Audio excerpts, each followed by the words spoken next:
Well, good afternoon, everyone. I just returned from the funeral of U.S. Deputy Marshal Weeks. Our prayers are with the families of these four officers who died heroes, risking their lives to save fellow officers in our communities, and we'll always keep them in their thoughts.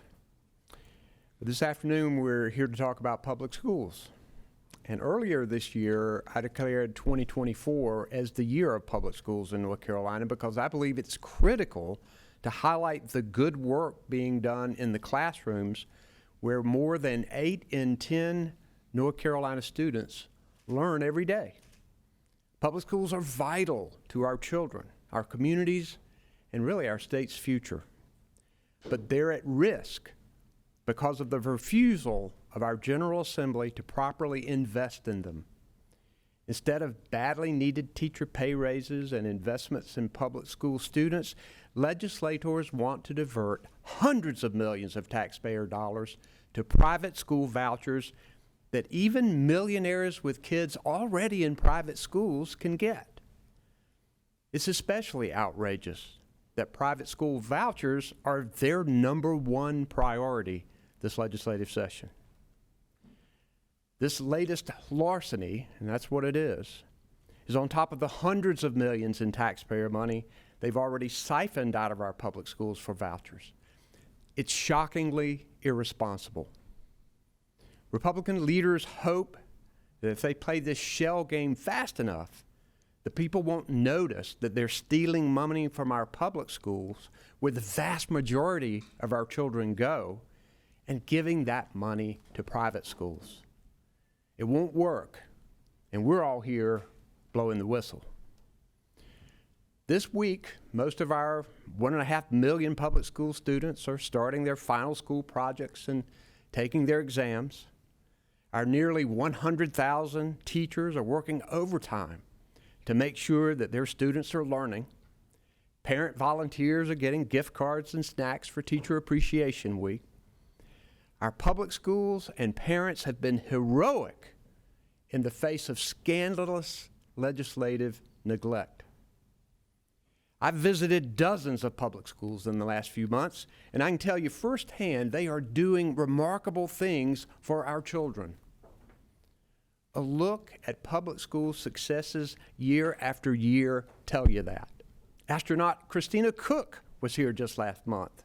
Her public school education prepared her to travel around the moon. For the last few years, extreme Republicans have waged war on public schools and their teachers. They're choking the life out of our schools that educate most of our children. The children who will become our next generation of construction workers, engineers, teachers, bankers, clerks, truckers, nurses, and ministers. They've concocted a myth that public schools are failing our students. They have it twisted. Legislators are failing our public schools. This legislature has led the race to the bottom. They invest nearly $5,000 less per student than the national average. We're falling behind nationally in teacher pay, dropping to 38th in the most recent rankings just released last week. They refuse to properly pay veteran teachers or teachers with master's degrees. And one study shows that 49 states make more of a financial effort to support public schools than North Carolina. And it's truly remarkable the success our schools are having given the lack of funding. Let's be clear about something. I'm not against private schools. Many of them are doing a good job for their students. But a private school education is not constitutionally mandated, while a public school education is. That's why I oppose this reverse Robin Hood scheme that steals taxpayer money from public schools and gives it to private schools. They're going to have $625 million in new money this year go into private school vouchers. They're proposing that for just this next year. And you know what that could pay for? it could pay for an 8.5% pay raise for every public school teacher in North Carolina and give them a $1,500 bonus. And on top of that, we'd still have money to hire more teacher assistants and nurses and counselors to ensure that our students are getting the support that they need. So if somebody comes up and says, and they tell you they don't have the money, that's wrong. This is all about priorities. We could also use that $625 million to deal with the child care crisis that many of our communities are facing. That new money could help working families afford child care. We could shore up our North Carolina pre-K program to make sure that we provide early education to more than 29,000 four-year-olds. I think maybe the most confounding mystery is why so many rural legislators vote to take taxpayer money out of their own public schools and send it to the large number of private schools in the city. As of today, nearly a third of our counties, mostly our rural counties, have only one or either no private schools participating in the voucher program. How do they explain that to the people who send them to Raleigh? Last week when I presented my budget, a reporter sitting right there noted that taxpayer-funded private school vouchers is the top Republican priority. He was essentially asking if our call to stop them was worth the effort. When I got elected governor, stopping Medicaid expansion and the Affordable Care Act was their top legislative priority. What you have to do is to work to build bipartisan support, a foundation of support across this state, and that is what we need right now for our public schools, and from everything I hear, we can get it. Yeah, the future of our public schools will dictate the future of our state. And I appreciate these Democratic legislators making the choice before the General Assembly so clear with the legislation that they are proposing today. And I'll now recognize the Democratic leader of the House, Robert Reives. Robert? Thank you, Governor, and thank you to the advocates and colleagues of mine that have shown here today to show our support for public education. And I'm proud to stand here today with Governor Cooper and Leader Blue to talk to you about one of the most important things happening right now in our General Assembly. Again, Republicans want to hand out a massive transfer of your tax dollars to the wealthiest North Carolinians in our state, quickly advancing a bill that will unleash more than $500 million of tax money to be spent on the voucher program. Governor Cooper's already discussed the broad strokes of this scheme, and I'd like to focus on the appalling lack of oversight and accountability in their expansion of the program. What other state-funded program could send hundreds of millions of dollars into private hands with little to no oversight of how that money is spent? There have been countless articles in the past year about institutions that are taking voucher money where reporters were unable to even find a physical location for the schools in question. It's unbelievable that we would consider adding hundreds of millions of dollars into a program that already receives scant oversight and expect that to be a good return on investment for North Carolinians. As elected officials, I feel that it is our duty, above all, to be good stewards of your money. North Carolinians have entrusted us with their tax dollars, and we must take this responsibility seriously. It is important that we call out this voucher scheme so that everyone understands what's going on in Raleigh. We also can't lose sight of the context in which this conversation is happening. Our public schools need our help now more than ever. Teacher attrition rates are higher than they were last year, especially for beginning teachers. The average pay for our classroom teachers lags behind most of the nation. We used to be one of the very best states in the nation for education. Now we're struggling to reach the middle of the pack. And instead of funding our public schools and giving them resources they need, Republican leaders instead want to send money into institutions that have free rein to pick and choose what students they want to take. Public schools are here to serve every single child in North Carolina, regardless of their religion, gender identity, gender or disability. These private schools that taxpayers are footing the bill for now cannot say the same, and this bears repeating. There is nothing wrong with attending a private school. That is the choice that North Carolina families are free to make at any time. What is wrong is a concerted effort to deprive North Carolina's public schools of the funding they need in order to funnel more than $500 million into these private, unaccountable schools that do not have to serve every student. And your taxpayer money should not be funding such a scheme. And that is why Democrats have introduced legislation that would ensure more oversight and accountability for the voucher program and to put a pause on the program for the future. Schools that accept taxpayer money through the voucher program should have to administer state tests and produce performance grades. Taxpayer dollars should be accountable to the taxpayers. We should know how these schools are performing so that parents can make an actual informed decision.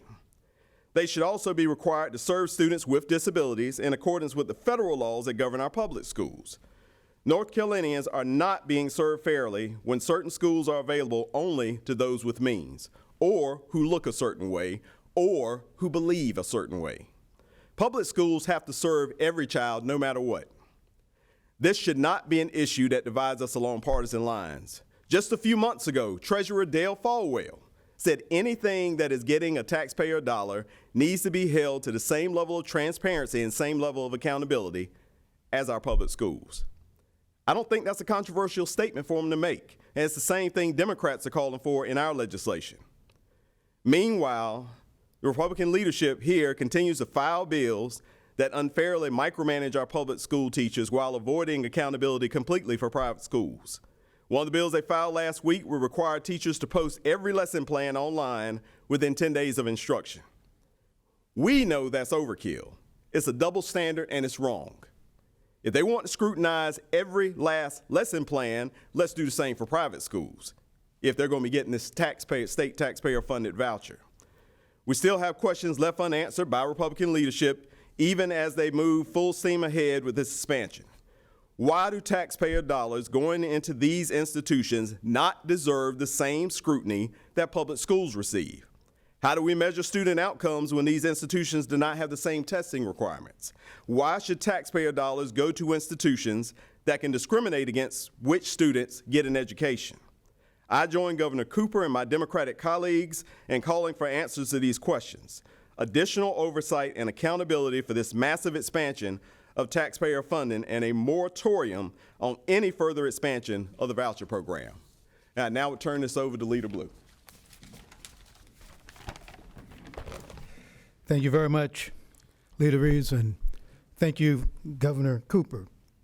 And thank all of these individuals on this stage who have the absolute concern of public education in their every thought.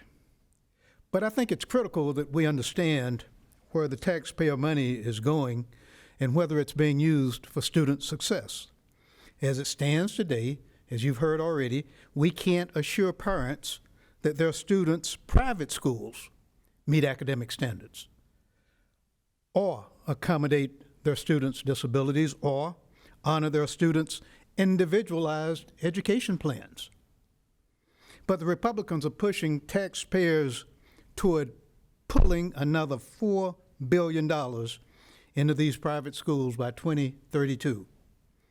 We need to look at the big picture for a moment and the impact this has on our public schools and on our communities.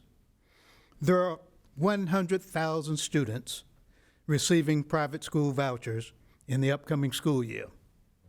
We stand here today fighting for those students and their families to ensure that they are getting a sound basic education. We're also here today fighting for the 1.4 million students headed to public schools in this state next fall. As the governor said, 8 in 10 students attend a public school, and we're equally responsible for the quality education for those students. We know what our public schools need. Teachers, parents, administrators, and students have told us again and again. Better pay for educators, bringing teacher assistants back into the classroom, support staff like social workers, counselors, and nurses, schools that have reliable heat and air conditioning, and don't rely on trailers for space. We can't help public schools when we're on the path that siphons this year alone off an additional $200 million from the classroom. These are your community schools losing out. The impact this will have on local school boards and county boards will be devastating. By diverting public education funding to for-profit schools, Cumberland County will lose $17 million, a Tier 1 county, poor county, major military base in the country. And we're backing away from the education for those students. Guilford County will lose $11 million. Onslow County, another military community, will lose $8 million. The spending spree on these taxpayer-funded private school vouchers is out of control. We need to show some constraint and restraint and strike a balance. We need to get back to the reason that Republicans pushed for taxpayer private school vouchers in the first place, to help low-income families who are struggling. Then Republicans eliminated the income gap so far that any family, whether they make $30,000 or $3 million a year, can have the taxpayers pay for their private school tuition. Wealthy families don't need the taxpayers to help them out, and they will tell you that if you ask them. But that's exactly who the majority of the private school vouchers will go to. A majority of the recipients are in the top two income tiers. The top two income tiers. The needs of our state are great, and we cannot move North Carolina forward if we prioritize taxpayer-funded vouchers for the wealthy over the basic needs of our public schools. Republican lawmakers seem insistent on dismantling public education in North Carolina. A bill that passed in the Senate last week added more fuel to the fire. Senate Republicans voted to give private schools an additional $463 million in taxpayer money in order to clear the wait list. Imagine the wait list for all of the other things that we've described that our schools need. That's not money well spent that they're spending. That money could have gone to doing a multitude of things, as the governor outlined. And it clearly could have dealt with the most pressing issues for our young folk in our schools and our daycare centers. It could eliminate the wait list for North Carolina pre-K seats, totally eliminate it, and serve an additional 1,750 four-year-olds. That's what it could do. It could get 2,800 children off the wait list for child care subsidies. We need to find some balance in spending your tax dollars. And we need that message to go to the Republican leadership and the Republican legislators who voted for these unreasonable, unwise expenditures. Thank you, Leader Reives and Leader Blue. We also have Representative Cynthia Ball, Representative Lindsey Prather, Senator Lisa Grafstein, and Senator Michael Garrett, who are, I think, co-sponsors of this legislation with us today. And we're grateful for our public school advocates who are with us all the time working for better public schools. We'll take questions if you have some. Just want to clarify a couple things about the bill you all filed. So if I understand it correctly, the students who are currently in the program could finish through 12th grade, it looks like, the way it gets phased out. Basically, just no new kids come in, essentially, correct? That's right. And then Senator Blue, you mentioned about there could be a place for vouchers. What is that? And that doesn't exist in this bill. This goes away entirely, eventually. So what is that rule? There's a place for vouchers when we fulfill our constitutional obligation to ensure that every child gets an adequate education. There's an outline in the Leandro discussions that have been going on for the last 30 years, and a consensus amount of what ought to be spent to satisfy what most reasonable folk think are the constitutional requirements articulated in the Leandro decision.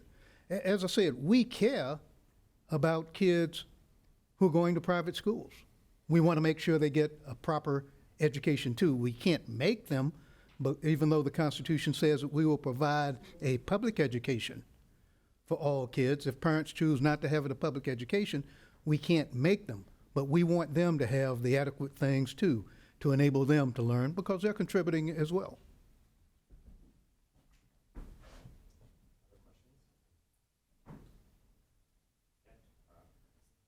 Republican lawmakers, as you know, have said that they have not cut funding, that they've in fact increased funding for public schools at the same time as they're doing this. Can you explain sort of in a nutshell why you think that's not the case?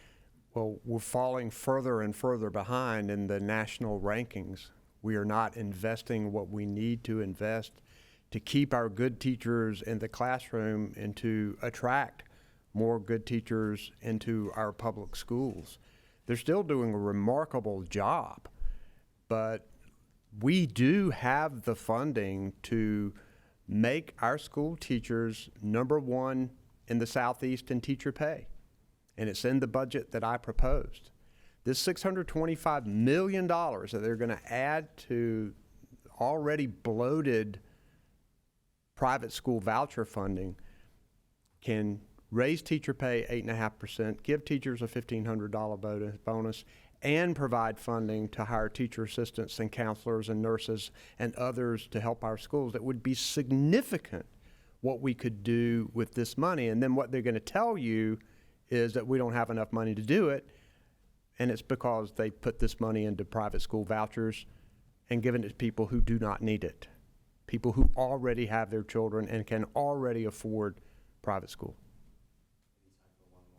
If I could just answer on that also. And Laura, I think one of the other things you've got to notice this is that what we've done, for instance, with campaign contributions follow inflation. Now, what we could have done if we wanted to be able to say that, hey, we're allowing more campaign contributions than everybody has in the history of the world, and we could say, you know, now we're from $5,600 to $5,600.50, but we don't do that. That campaign contribution limit, somehow we figured out a formula to help that keep up with inflation.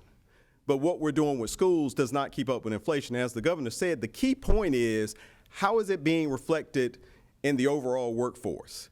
You're never going to hear a company say, hey, imagine if Apple told its investors, we're doing great because all of our employees are leaving, all of our infrastructure is going away, our buildings are substandard, we look horrible compared to even startups right now, but we're spending more money than we ever did on the folks.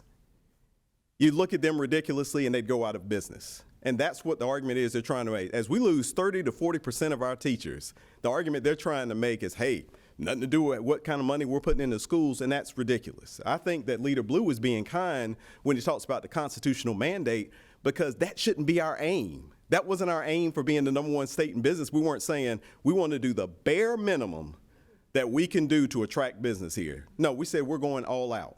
So the question is, when there's one reality, whether these guys up here want to believe, not these guys up here, but the guys in leadership, make sure we're clear, whether they want to believe it or not, you can't fill the jobs we have coming with just the folks they want to fill those jobs. And that's what this is about, getting rid of the educational opportunities for those other kids.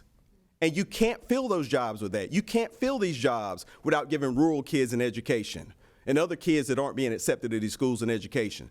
So the way to actually build the workforce we claim we want, every time I'm at a precedent that's bipartisan about workforce, if you want to fill it, the #1 way to do is to educate people. How do you know that?